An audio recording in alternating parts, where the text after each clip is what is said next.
Hello students, आज मैं आप लोग को कक्षा 9 की पुस्तक ज्योग्राफी में चैप्टर 1 भारत आकार और स्थिति ये मैं बताने का कोशिश करूँगा। सबसे पहले भारत की स्थिति के बारे में जानेंगे। स्थिति कहने का मतलब ये हुआ कि जैसे आपका एक घर है तो घर का क्या पता होगा, ये कैसे हम लोग जानेंगे। तो हम लोग जानते हैं कि आपका मकान नंबर क्या है, सड़क का नाम होता है, पोस्ट ऑफिस होता है, थाना होता है, जिला होता है। उसी तरह भारत की भी पूरे गोलार्ध में क्या स्थिति है ये हम जानने का प्रयास करेंगे कि गोलार्ध में कैसे किस जगह भारत स्थित है। विश्व के अनेक देश हैं, जैसे आप जानते हैं कि विश्व में वर्तमान में 195 देश हैं। तो हम कैसे जानेंगे कि भारत उनकी स्थिति कहाँ पर है, भारत किस जगह पर स्थित है। तो इसको जानने के लिए पूरे ग्लोब को दो भागों में बांटा गया है, एक उत्तरी गोलार्ध, दूसरा दक्षिणी गोलार्ध। भारत की स्थिति उत्तरी गोलार्ध में है, अर्थात उत्तर की ओर। इसे बोलते हैं ऊपर वाले भाग को उत्तर और नीचे वाले भाग को दक्षिण। तो ये जो स्थिति हो गई ये भारत की स्थिति हो गई। भारत 23.5 डिग्री उत्तर की ओर स्थित है। ये 23.5 डिग्री रेखा को कर्क रेखा भी कहा जाता है, जो भारत के बीचों बीच से गुजरती है। और इसका अक्षांशीय और देशांतर हम जानने का प्रयास करेंगे। पहले अक्षांश रेखा के बारे में, ये जो है इसे भूमध्य रेखा भी कहा जाता है, भूमध्य रेखा भी कहा जाता है। और ये हो 0 डिग्री और इसे यहाँ पर 90 डिग्री होता है। भारत की जो स्थिति है 8 डिग्री 4 मिनट, अर्थात ये दक्षिणतम बिंदु 8 डिग्री 4 मिनट उत्तर से अर्थात ऊपर की ओर 8 डिग्री 4 मिनट उत्तर से 37 डिग्री 6 मिनट उत्तरी अक्षांश, मतलब यहाँ से कन्याकुमारी से लेके कश्मीर तक ये 8 डिग्री 4 मिनट से लेके 37 डिग्री 6 मिनट ये इसका अक्षांश है। उसके बाद हम जो है देशांतर की ओर जानते हैं। देशांतर अर्थात देशों के बीच अंतर एक जानने के लिए गोलार्ध को ऐसे लंबवत तरीके से एक काल्पनिक रेखाओं का निर्माण किया गया है। और ये जो भारत की स्थिति है 68 डिग्री 7 मिनट, अर्थात ये गुजरात वाला क्षेत्र से लेकर के 97 डिग्री 25 मिनट पूर्व देशांतर, मतलब ये अरुणाचल प्रदेश जो सबसे पूर्ववर्ती राज्य है।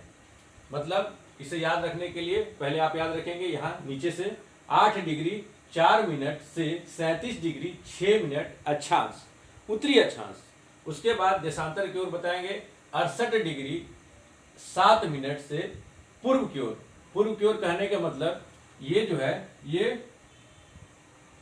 ये हमेशा ये पूर्व होता है और ये पश्चिम। अब ये हो गया 68 डिग्री पूर्व से 97 डिग्री 25 मिनट पूर्व देशांतर की ओर स्थित है। अब हमें ये बताने की जरूरत नहीं होगी, बस ये आप बता करके भारत की स्थिति क्या, मतलब भारत का आप एक एड्रेस, ग्लोब में उनका क्या एड्रेस है ये आप बता सकते हैं। और ये भारत की चौहद्दी हो गई कि ग्लोब में क्या है 8 डिग्री 4 मिनट उत्तर से 37 डिग्री 6 मिनट उत्तर अक्षांश और 68 डिग्री 7 मिनट पूर्व से 97 डिग्री 25 मिनट पूर्वी देशांतर के बीच स्थित है। अब इसका हम लोग देखते हैं, इसके कुछ भाग जो है भारत का कुछ भाग बंगाल की खाड़ी में भी स्थित है। दक्षिण पूर्व में अंडमान निकोबार द्वीप समूह एक द्वीप है, वो भारत का ही एक अंग है। और दक्षिण पश्चिम में जैसे कि एक नक्शा बनाते हैं आपके लिए नीचे, ये है आपका ये अंडमान निकोबार द्वीप समूह कहने का मतलब छोटे छोटे द्वीप मिल करके द्वीप समूह का निर्माण करते हैं। तो ये बिल्कुल भारतीय भूखंड से अलग है, लेकिन यहाँ पर भारतीय प्रशासन चलता है। ये अंडमान निकोबार द्वीप समूह जो भारत का एक अंग है, ये बंगाल की खाड़ी में स्थित है, और एक और द्वीप है, इसका नाम है लक्षद्वीप, ये अरब सागर में स्थित है। अरब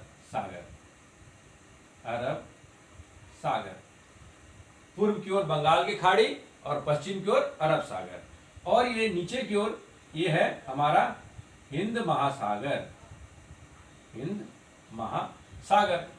अब पूछा जाएगा कभी कि भारत का सबसे दक्षिणतम बिंदु कौन सा है, तो उसका आंसर होगा इंदिरा पॉइंट, अर्थात ये जो यहाँ पर है अंडमान निकोबार होगा हमारा सबसे दक्षिणतम बिंदु, ये इसका नाम है इंदिरा पॉइंट, जो अंडमान निकोबार द्वीप समूह में स्थित है। अब इसके हम जानने की कोशिश करेंगे भारत का कुल क्षेत्रफल कितना है।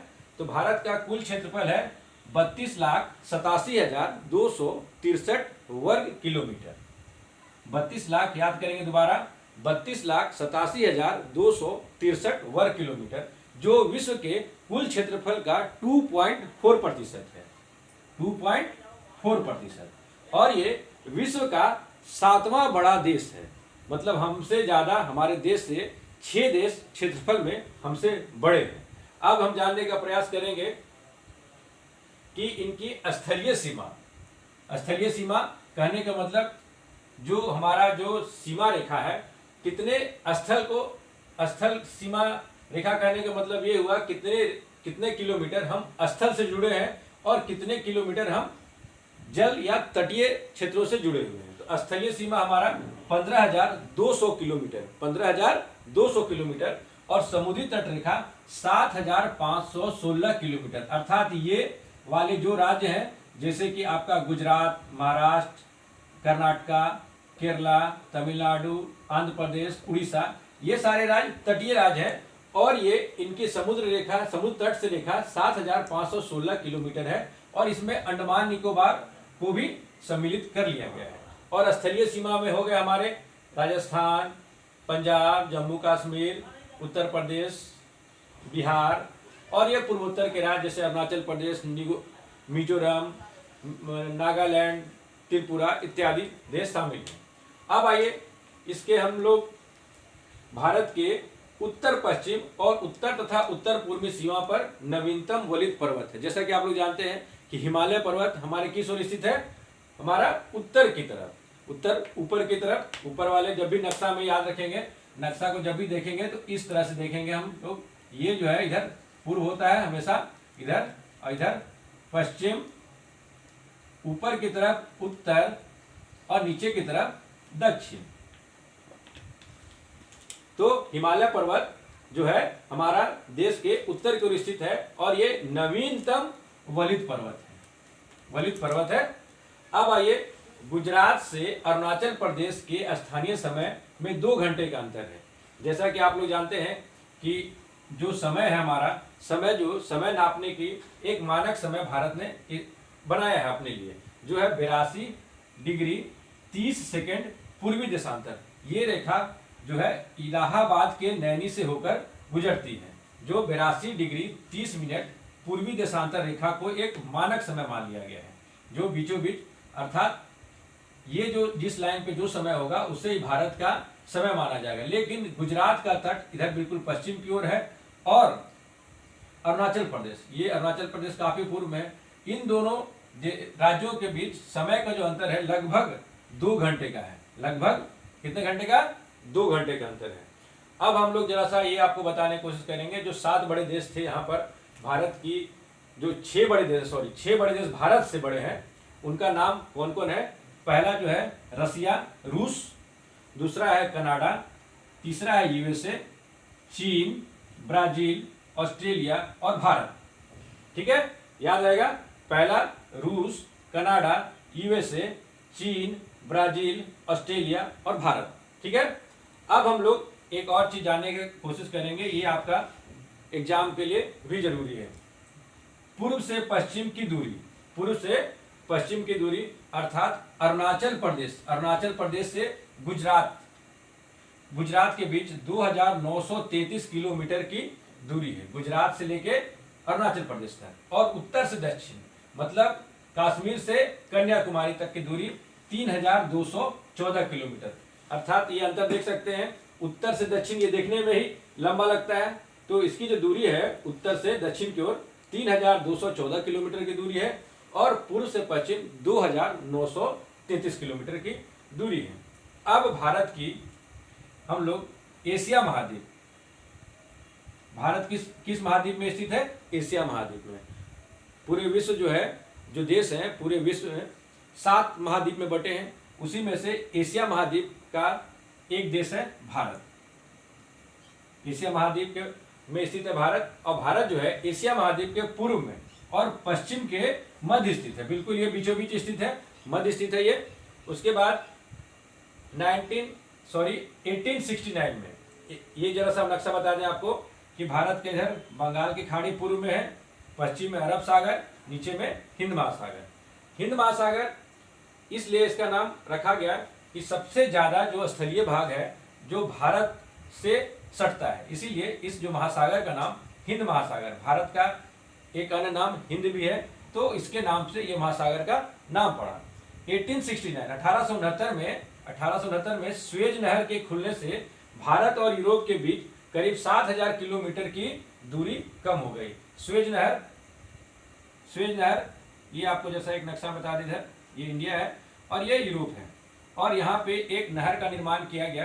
पहले क्या था, ये हमारे अफ्रीका महाद्वीप है, पहले भारत में आने के लिए ये केप ऑफ गुड होप होते हुए यूरोप जाया जाता था, या यूरोप वाले निवासी नीचे अफ्रीका की ओर होकर के इंडिया को ओर आते थे। लेकिन यहाँ नहर के निर्माण हो जाने के कारण अब यहाँ से जो व्यापारिक जहाज है सीधे अपना जहाज को यहाँ पर इंडिया चाहे खाड़ी के देशों में अपने सामान को पहुंचा सकता है, जिसके कारण 7000 किलोमीटर की दूरी को कम किया गया है।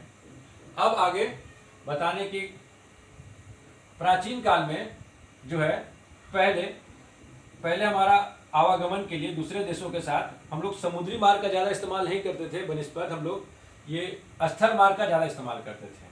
जैसे कि आपका अफगानिस्तान, पाकिस्तान या चाइना या म्यांमार, उस समय हमारे पास उतनी सुविधाएं नहीं थी, जलमार्ग के द्वारा हम लोग उतने देश खोज नहीं पाए थे, या फिर कहें कि हमारे पास उन्नत किस्म के पानी वाले जहाज नहीं होंगे, तभी हम लोग स्थल के द्वारा एक दूसरे से व्यापार किया करते थे।